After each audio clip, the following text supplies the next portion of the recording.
Masa keringat buruh dikenain pajak, JHT, pesangon, THR habis untuk ongkos, kena pajak lagi. Saya maaf ya, melalui kawan-kawan media nih, udah 2 kali 3 kali saya minta ketemu Menteri Purbaya sebagai penasihat khusus Presiden, tapi nggak direspon. Jadi secara kan Pak Purbaya menyatakan, oh Iqbal nggak pernah kirim surat. Iya, saya dengan Pak Purbaya kan sejajar.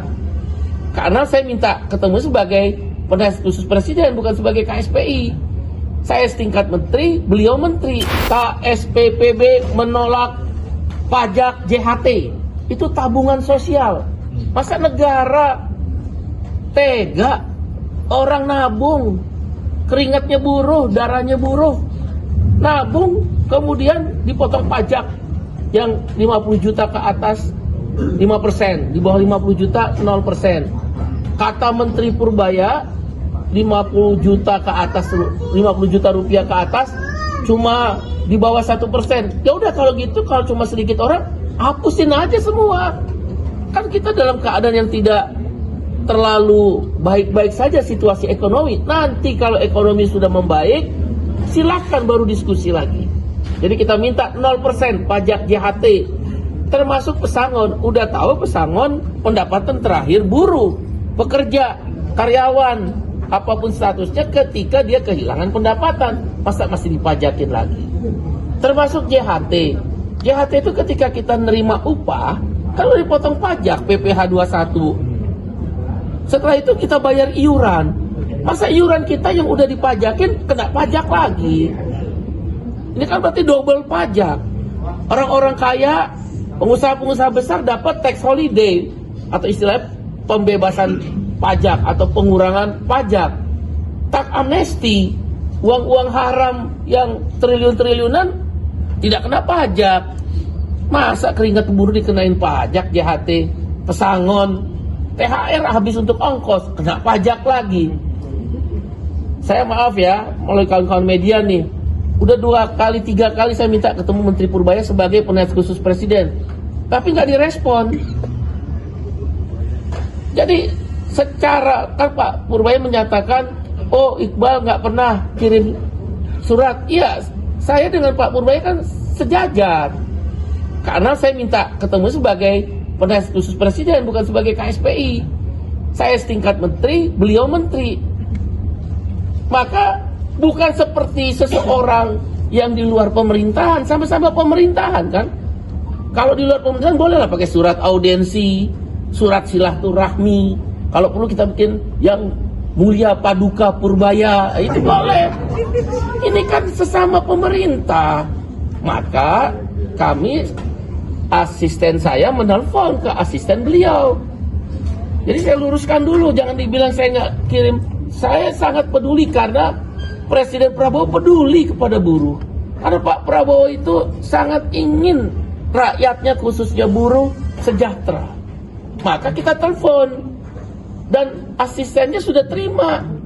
Alasannya suruh bikin surat. Oke lah, kita merendah sedikit nggak apa-apa lah demi orang kecil. Kita bikin surat.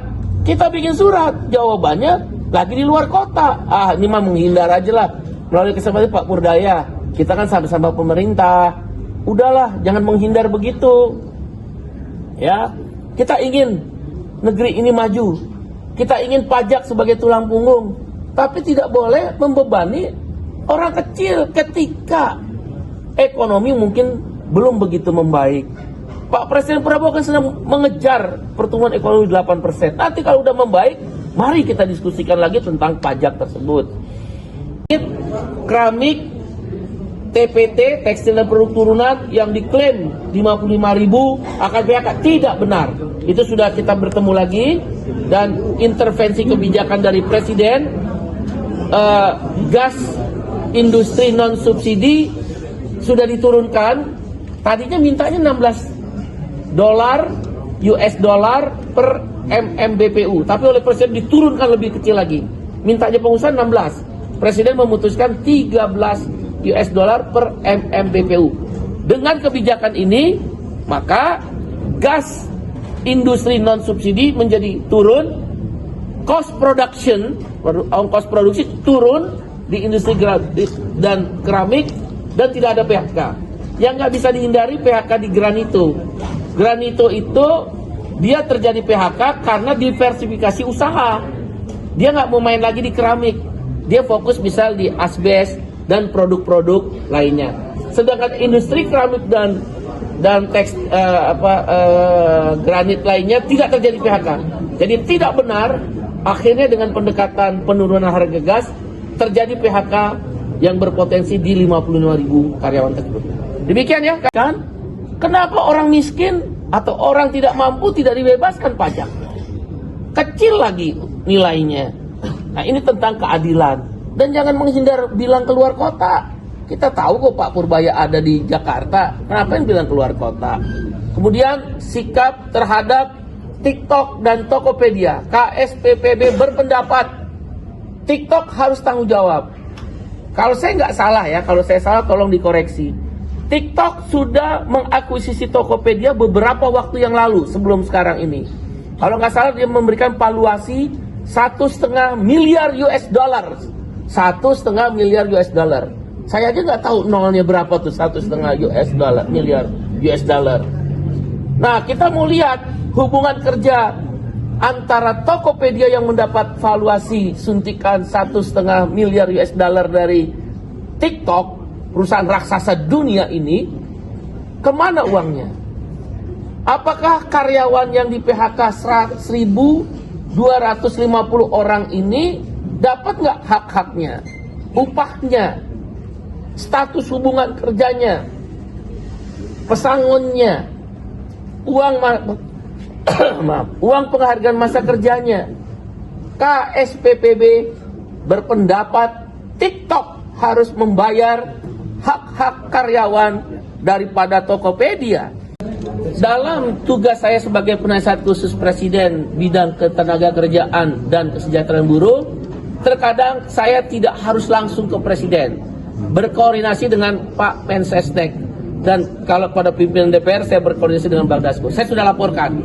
Nanti dalam kesempatan pertama saya juga akan laporkan ke Presiden. Kan Presiden sangat sibuk sekali, tapi beliau selalu memantau.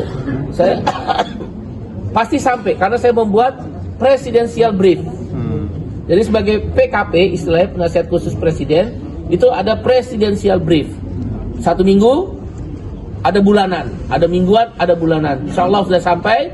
Dan kan Anda bisa kemarin lihat di Polda Metro Jaya yang telah membentuk Satgas. Terima kasih Pak Kapolda Metro Jaya. Satgas untuk penyekapan itu kan kita sudah kemarin konferensi pers.